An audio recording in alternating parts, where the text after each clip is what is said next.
My dispatcher, she hates it when I call her. I'm eating chicken broth, 2 cans for $1. I gotta beg for my fuel. Okay, so here's our new radiator. Came in the box.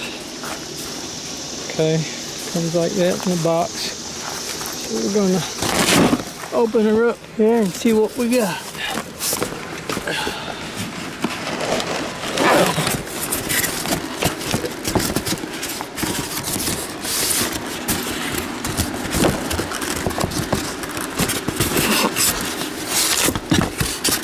Beautiful. Beautiful. Look at that. Look at that. Wow. Look at that. Check it out. Check it out. Check it out.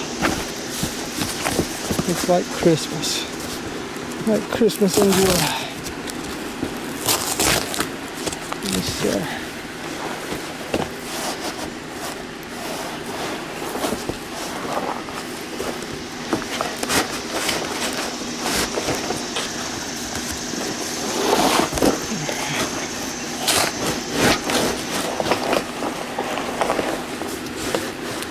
But you've never seen an unboxing like this before.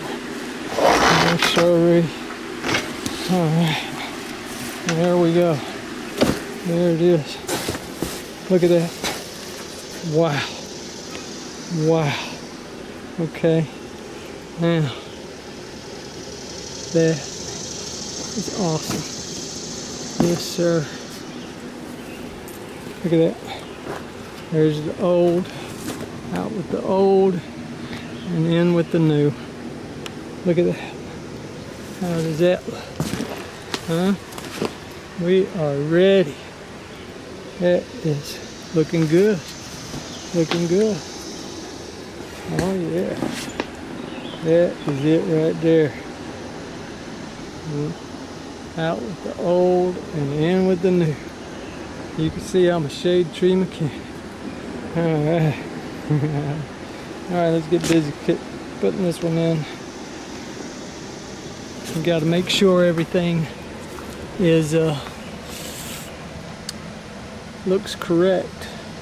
You know, that's the biggest thing. Make sure that everything lines up.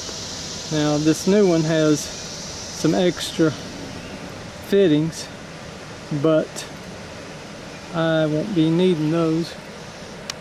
Okay. So, alright, let's get started. Alright, ladies and gentlemen, so here we are. I have got a daggum leak. I have got a leak. My kitchen sink lines have sprung a leak. So here I am up under my cabin. Hey, that's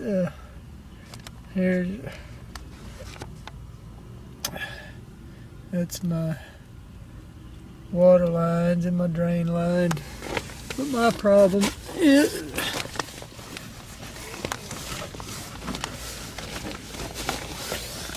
back in here. Of course, it is. I've already cut off the water and had to cut back some insulation. And I've already come in here and I've cut the lines. But you can see up in there, right there, that's where our situation is.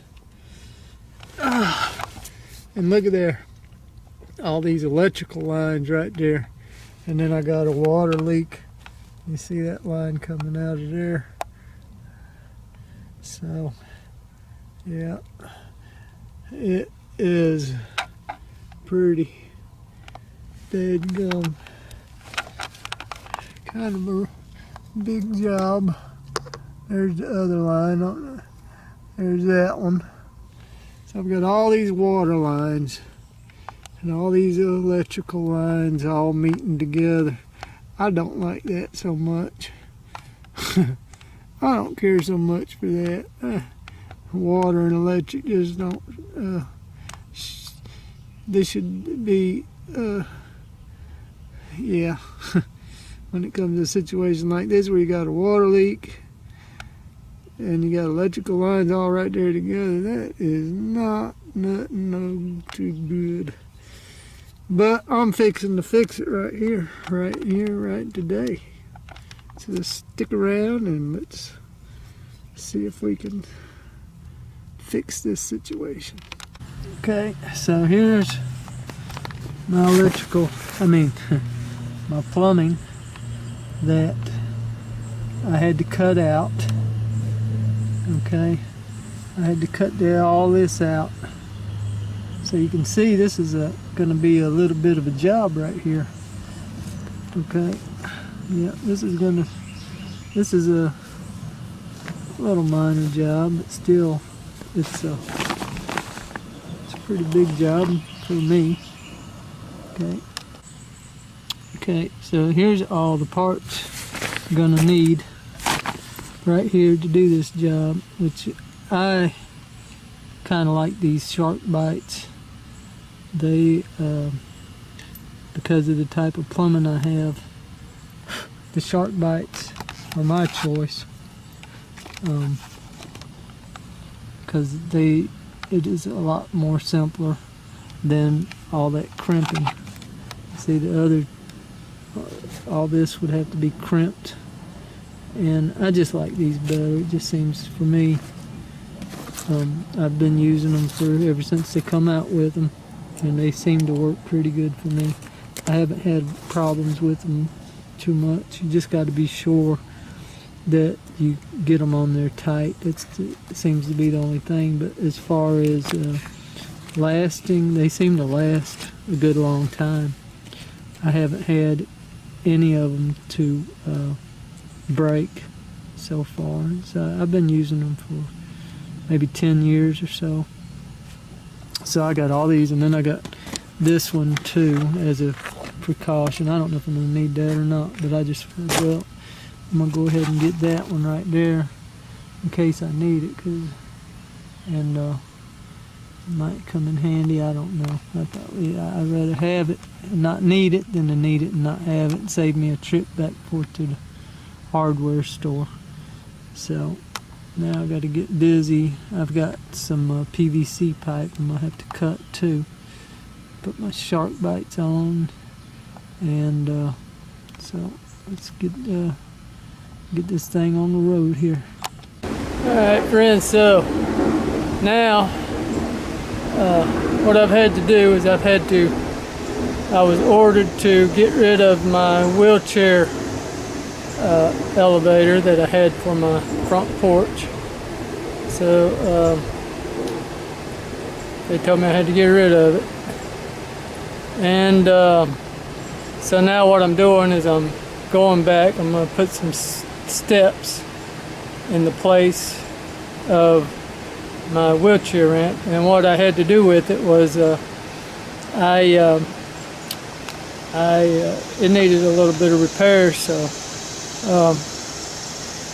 I didn't know exactly what to do, so I sent it to the scrap yard. I got about $30 out of the whole thing.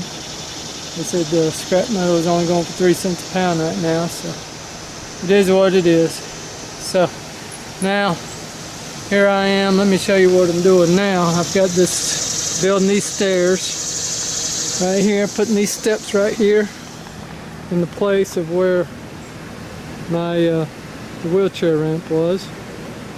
And so what I did is I went to Lowe's and I bought my I bought this pre-made at Lowe's hardware. And one thing that's important to do, and then I put these up, put me some 4x4s up to secure everything, and then I'm going to nail these I've already nailed this one, and so I'm going to nail this one right into that, just like that. And I'm going to leave enough room here because I want it to come up to match that, and that'll give me an extra foot of porch area. My porch is fairly small, it's only like 6 foot, so this will make it 7 foot, and so that's what I'm doing now. And so important thing is when you're doing this, have your screws going downward. That way when you step onto your step, you know, when you take a step with your foot onto the step, you're driving the screws downward further into your wood to keep them secure. Okay, that's better than this way, because if you say we put them in straight and then you go down, you take a step, or just pretend you're moving some furniture, a big old heavy refrigerator, all right, and then that nail's going to go this way.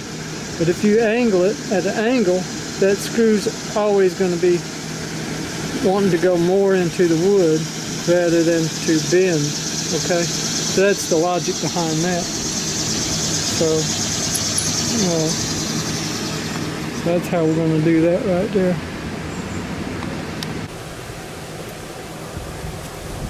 So I'm going to demonstrate kind of what I'm talking about here. Show you a little bit. So as I'm going to angle it this way, going down into it, I want to be sure that this is where I want it.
Just like that.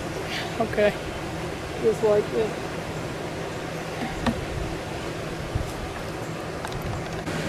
Okay, now the next thing you want to do right here is you want to have a brace, okay, to brace. Okay, so you want a 2x4, 2x6, it can be anything, but you want to have some kind of brace to help support your weight, okay, underneath this. You could use blocks, but I'm going to use a 2x6, okay? And looks like right there I'm going to need about 2 foot, okay? So I'm going to take this right here, I'm going to cut my wood at about 2 foot, and then I'm going to nail it on the inside of my stairway, okay? That way it'll give it some added brace, okay? So now what this was the ramp that I used to take my mom up and down on her wheelchair ramp. that I was using. They told me I had to get rid of it as well and face more fines. Everything's a fine around here. Pay HOA fees every month. $120 for them to tell me everything I had to do. But anyway, so now what I'm doing is I'm recycling the wood. Okay, so I'm taking this wood and I'm cutting it down to make steps. Okay, the actual steps. That's what I'm doing. I'm using my radial saw to cut the wood in half so that it'll fit right. I'm taking my 2x6s and I'm turning them into 6 inches, 2x6s. Now 2x10s into 2x6s. Let me say it right. 2x10s, I'm changing them all into 2x6s to make steps.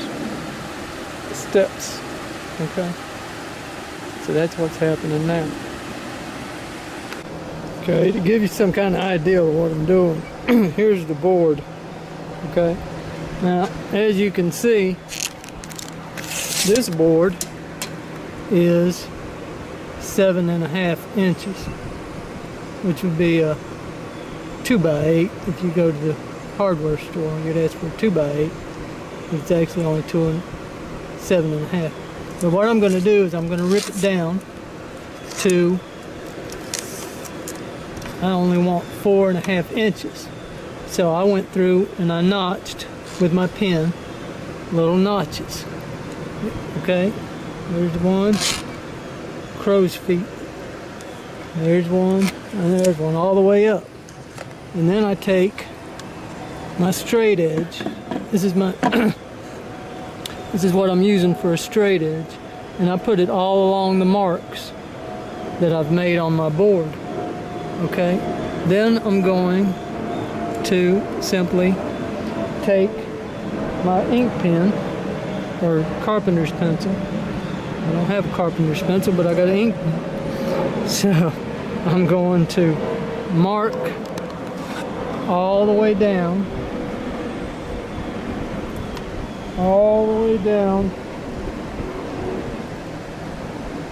to from one end to the other to mark where I want to cut. And I seem to have lost my ink pen. I do not know what I've done. So now I don't have anything to mark with.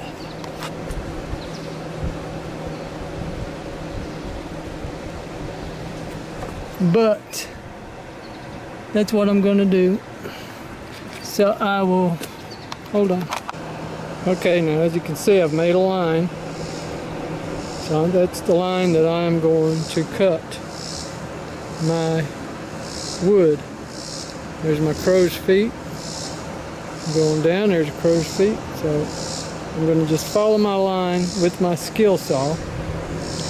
And I'm going to rip this board and turn it into from a 7.5 to a 4.5.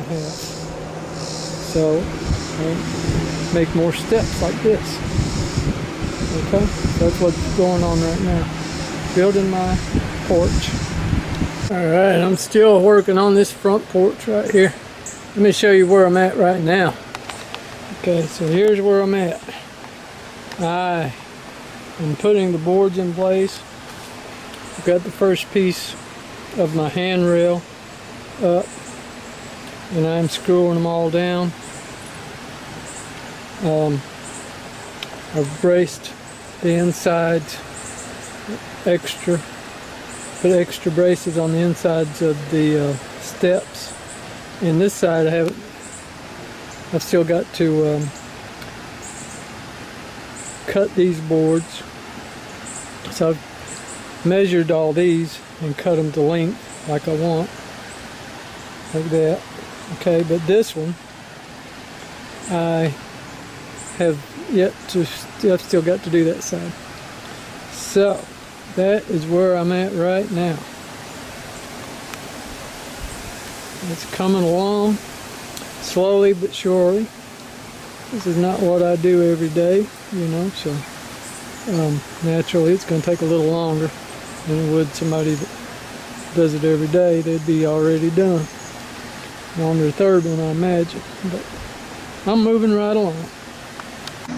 Alright friends, so now today I have got the privilege of having to replace my radiator in my F350 here. And so what I'm going to do, let me show you here what's going on today.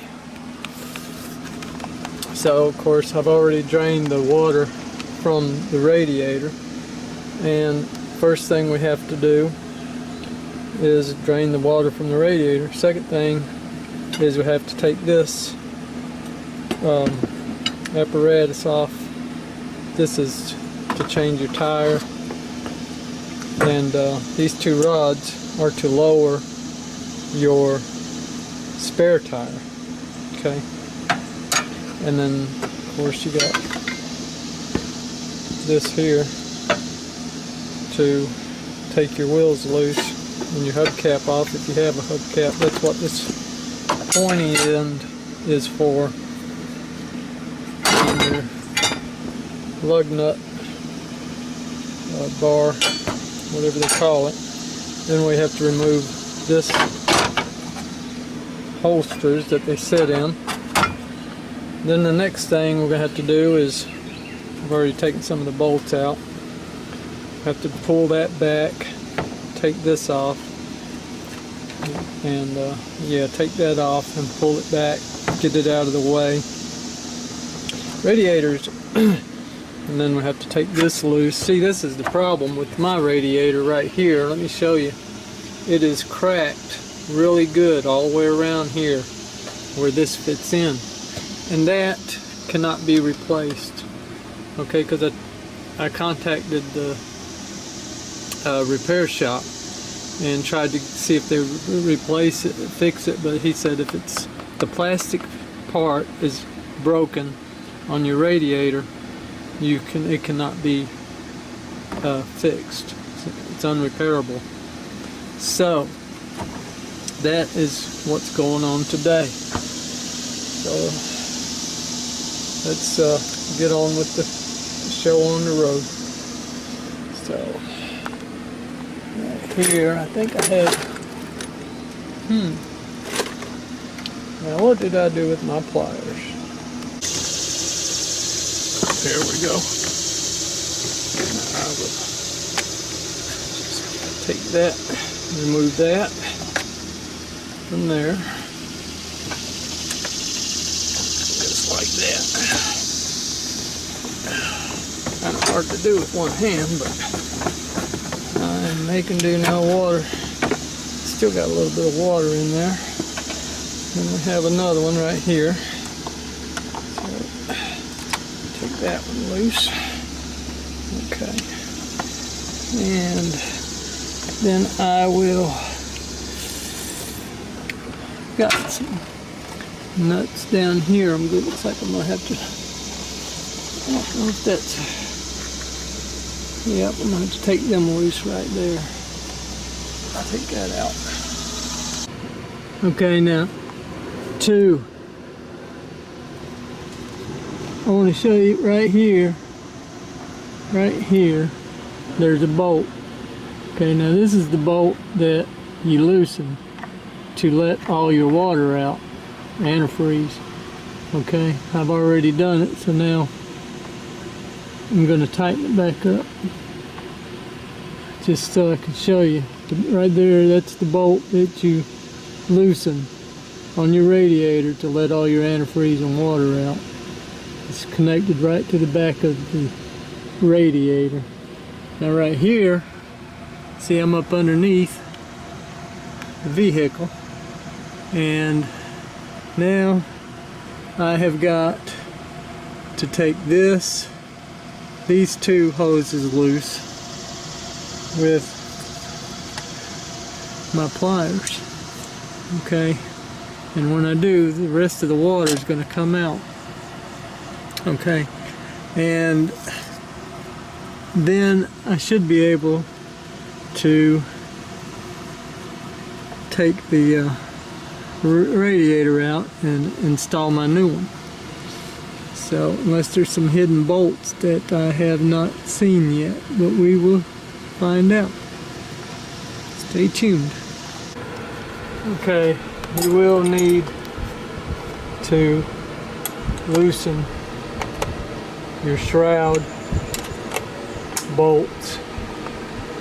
Okay, the shroud, this shroud goes all the way around. It's a one-piece shroud. Okay, so you will have to loosen your shroud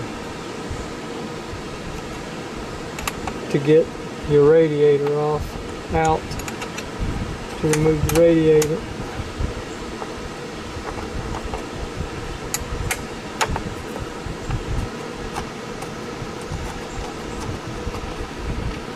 There's two bolts that's holding it, one on each side, and it just peels back a little. Now, should be able to pull it right on out of there. Okay, now this has one of my bolts is stripped, so I can't get it all the way out, so I just had to unloosen one and pull it back. Okay, so that's how I had to do that one. Okay, so I've got it all the way out now. Now this is upside down, but flip it right. And you can see real good now how that thing's shriveled off and unrepairable. Okay, so that'll be some good scrap metal. It's a good chunk. The new one is $240. $240 for a brand new one in Napa. Wow. That's a chunk of change. That's a few days of labor right there, but it's better than buying a new motor. Okay. Yeah, a lot cheaper than the new diesel motor. We got 6.7 in here. So, yeah, $240 in insurance and troubles. I'm sure the vehicle's going to run a lot better too once we put the new one in there. A lot better improved air condition. Okay. One thing I like to do on parts, especially on when I have to buy a new radiator, I put the date on it right there so that I remember when I installed my new radiator. So I made another mark. I put July of 2020. So now, and then I put my initials down there. So this way, should I ever have to take my radiator to a radiator repair shop, it's already marked, and I know my radiator when I get it back. It's easy for them and easy for me. Okay, so on any of your new parts that you buy for your vehicle, it's always good, if you can, to take a pen. I love these pens right here, these Sharpies, paint pen, and mark your parts. Okay, so you know how long that they have lasted you, the duration, or someone else, and that kind of gives them an indication of if that might be a faulty part when you have problems with your vehicle. Okay, so I hope this helps somebody along your journeys. I'm going to fill it up, check for leaks, and like I say, it had a couple of extra transmission lines, I'm assuming. I may need to plug up. We will see about that, but hopefully shouldn't be any water running through it, I wouldn't think. That would be transmission fluid. So we will find out. I'm going to fill it up with water, give it a spin, and see what's going on.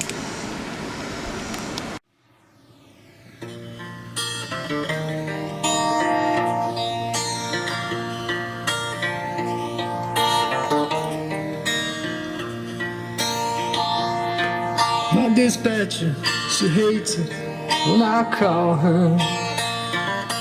I'm eating chicken broth, 2 cans for $1.